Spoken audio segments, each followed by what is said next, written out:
Look at this article. Does anything about it seem off to you? We need to talk about what's going on here.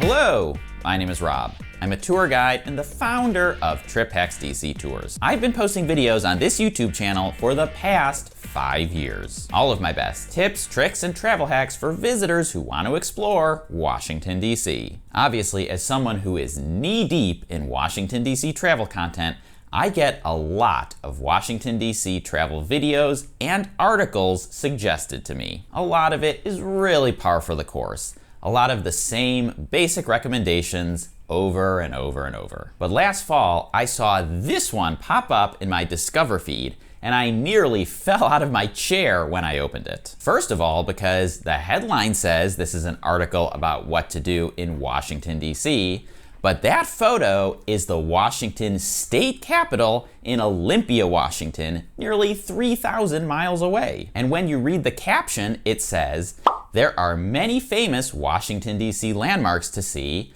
like the state capitol." Washington, D.C., of course, has no state capital because Washington, D.C. is not a state. Which is a whole other can of worms, and maybe I'll cover that in a video one day. But for right now, all you need to know is that there is no state capital here. So, what the heck happened? The answer is that this is a product of a content farm. A content farm, according to Wikipedia, is a company that employs a large number of freelance writers and cranks out a huge number of articles in the hopes that some of them will be picked up by search engines. Then the content farm makes money by loading up the articles with advertisements. So every time somebody clicks on one, they get paid. Now, the truth of it is, this business model really only works when the freelance writers are paid very, very low wages, which means they often live in countries with very, very low wages. That matters for travel content, because it means the person writing the article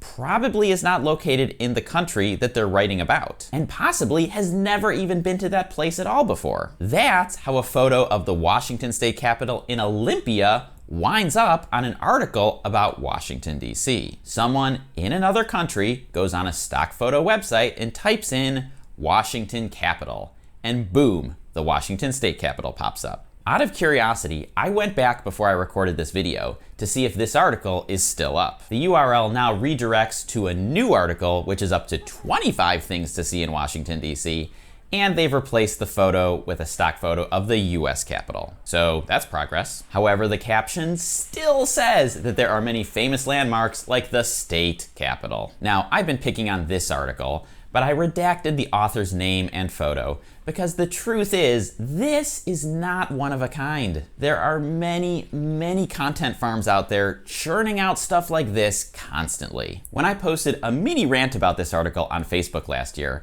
I got a really insightful comment that I want to share. It says, "When preparing for my last few trips, it's been interesting how bad the internet has become in assisting you.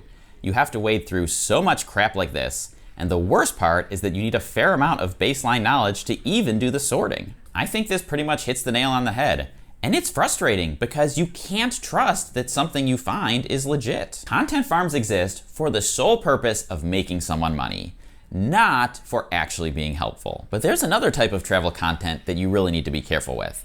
And that's what you find on websites like Reddit and Facebook groups. Websites where anyone can anonymously create content about whatever they want. In the podcast episode I recorded about how I travel, I talked about why I don't personally use these websites. And if you haven't heard it yet, I suggest giving it a listen. But the gist of it is that there are many people on the internet who are more than happy to give you travel advice. But just because someone on the internet is offering you advice does not mean it's any good, or that you should take it. To help explain a little bit better, I've invited my friend Megan, a licensed New York City tour guide, to tell you about what she's found browsing some New York City tourism Facebook groups. So welcome, Megan. Hey Rob, thanks so much for having me. It's a really great question to ask. Should you use travel Facebook groups when you are planning a trip?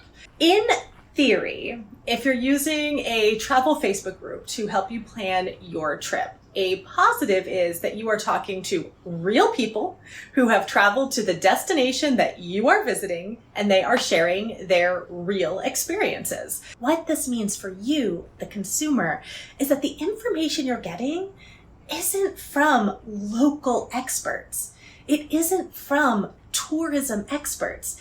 It's from people who took a vacation, which is great, but they might have only been in the city for 24 hours or 3 days. And if they say, they went to a restaurant in Chinatown and it was amazing, I'm sure it was amazing, but they have nothing else to compare it to.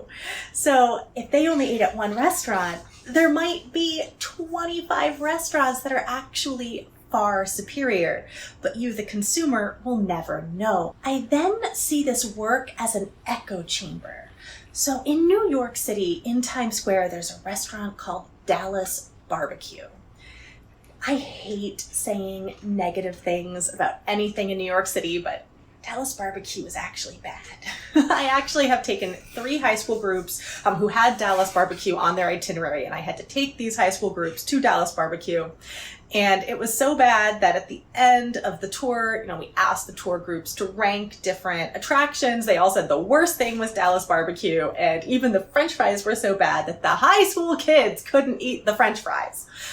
And in these Facebook groups, I'm just amazed how often someone says, Dallas Barbecue is the best place to eat in New York City. But essentially what happens is somebody will visit a restaurant and they'll say, oh my goodness, this was the best restaurant in all of New York City. And because the people in the Facebook group have never been to New York City before, they don't know any better. And they'll go to that restaurant. And if it's even mediocre, they'll just be like, oh, wow, we ate there and it was great. And then they keep sharing that information and sharing that information and sharing that information. And more people keep going to this relatively mediocre restaurant. Whereas the true locals, the travel experts, the people who know the local secrets and can give you great advice, aren't allowed to share in those Facebook groups. So what should you, the consumer, do instead?